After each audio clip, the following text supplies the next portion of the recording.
What if I told you that there was a car that you've probably never seen before that has Mercedes components, better aerodynamics than a brand new Tesla and the vast majority of supercars ever built, is almost as wide as a Hummer, has 7 seats, has a top speed which is more than double its power figure, and yet you've probably never heard of it before, and definitely have never seen it in person?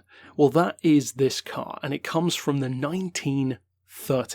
There are some amazing vintage and classic cars, some super obscure ones, some very oddball ones for sure, but more often than not back then, most of the oddball cars, be it one-offs, coach-built vehicles, concepts, whatever the case may be, they tended to very heavily focus on aerodynamic testing and ideas and concepts, and that is exactly what this is. Because the vehicle in question, called the Schlorwagen, which was named after its designer Karl Schlor, he was a German, as you can kind of tell, a designer of course, and he initially proposed the idea behind this vehicle in 1936. Now the car was built and shown to the public in 1939, and ultimately it was the war that killed the idea. However, Karl Schlor actually died not too long ago, in 1997. He was incidentally born in 1911, and what he wanted to achieve with this car was to design a vehicle that was on the road based on existing mechanicals, but that had the aerodynamic design of essentially an aeroplane wing. And that's something which will be very familiar to anyone who is a petrol head, because there are a number of cars throughout history, even way later in like the 60s for instance, with the Lamborghini Miura as a perfect example, which did that exact same thing, basing a car's design to be pretty for sure, but also as aerodynamically efficient as they thought it could be at the time. Now the disadvantage sometimes, such as with the Miura, is by designing a car that's based on a wing, you by definition create something that creates lift, which isn't exactly ideal. In the case of this car that wasn't really an issue though, because unlike the Miura, it was totally based on the top of the car rather than having that unslung underneath section that the Miura has as well, creating said lift. This car's problem was actually a completely different one, and that was crosswinds. The car was extremely aerodynamic in a straight line, but from the side, not at all. It was very tall, and the car, despite looking small in a number of pictures, trust me, this is not a small car. It has 7 seats, and it's 7 feet wide, so it's almost as wide as a Hummer. So it certainly isn't a small vehicle despite the cute names that people tend to give it. Now the engine of the car is, as I said, based on a Mercedes. In fact, it essentially is a Mercedes underneath, a 170H model, which is incidentally a rear engine, rear-wheel drive Mercedes.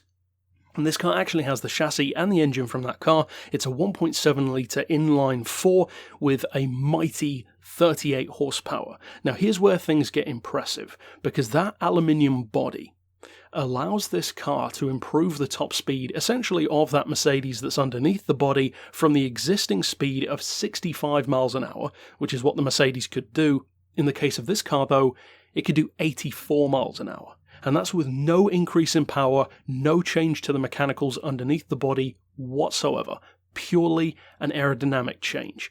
And if you look at the Mercedes 170H of the time, it's actually not a bad looking car as far as aerodynamics go. It's not some boxy little slab of a vehicle, it looks pretty good for the time. So for this to be that much quicker, a car with 38 horsepower to hit 84 miles an hour, that is very impressive. But not only was it faster, because incidentally that was not the goal of the car, the goal was to use less fuel. It was essentially the Prius of the 1930s, albeit I would say a much cooler car. And it was a car that achieved its goal, because this car used 8 litres of fuel to travel 62 miles. And although by today's standards you could argue, not so great anymore, but for the time that was amazing. About 30% or more efficient than the Mercedes that it was based on. That's a pretty huge difference. Now, of course, I mentioned a few other curious things about the car. I personally love the fact that it has that 7 feet wide frame with the 7-seat layout, the central driving position. It just gives it that really quirky, unique style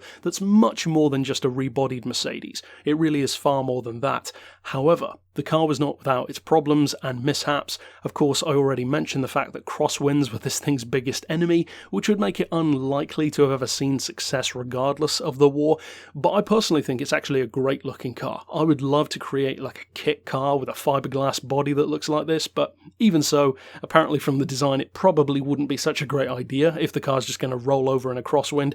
But had they developed the design a little bit more, maybe made the car a little bit lower, then they could have solved that issue for sure, especially given how far ahead of its time it already was in other ways. For instance, having the wheels underneath the body to be completely sealed, that perfect teardrop aerodynamic shape, really. But, as I said, the war came along, and ultimately it's rumoured, strongly rumoured at least, maybe even confirmed, that the British commandeered the car after the war, and later on, in true wacky form that I love, decided to have a bit of fun with it and fit the engine from a commandeered Russian aircraft onto the back, which is why some of these images have a huge fan on the back of the car, which had way more power, in fact 100 horsepower more than the car would usually have, jumping it from 38 horsepower to 130.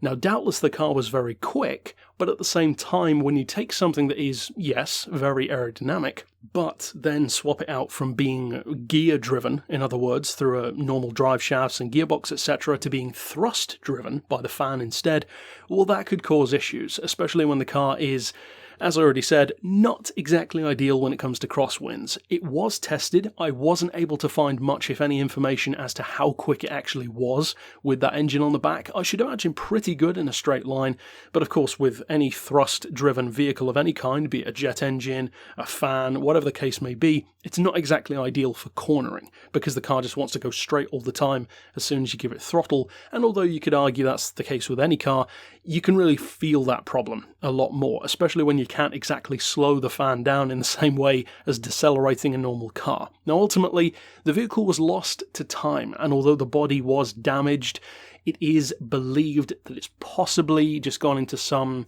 garage or private collection somewhere, or it could have just been scrapped for whatever reasons. Maybe they didn't consider it to be worth keeping around, especially with the kind of attitude people would have had towards the Germans at the time.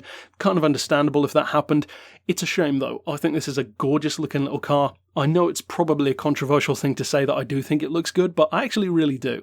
Then again, I'm also the kind of person who thinks the AMC Gremlin looks pretty good, so I know that my opinions certainly are out there as far as car design, but for me, I love the idea behind this thing. I love the fact that it was faster and more efficient and extremely practical for seating. Not so much for size, but certainly it was big enough to lug around the whole family and plenty of shopping potentially if you went out to the store. But a couple of issues, both historically and mechanically, ultimately killed the car, and that's a shame. But that's it for this particular installment. Of course, you can click here on screen to see all of the previous episodes that we've done, and there are certainly some other very crazy aerodynamic designs that we've looked at, be it in the form of downforce or drag coefficients, and various other things as well. But for now, as always, thanks for watching.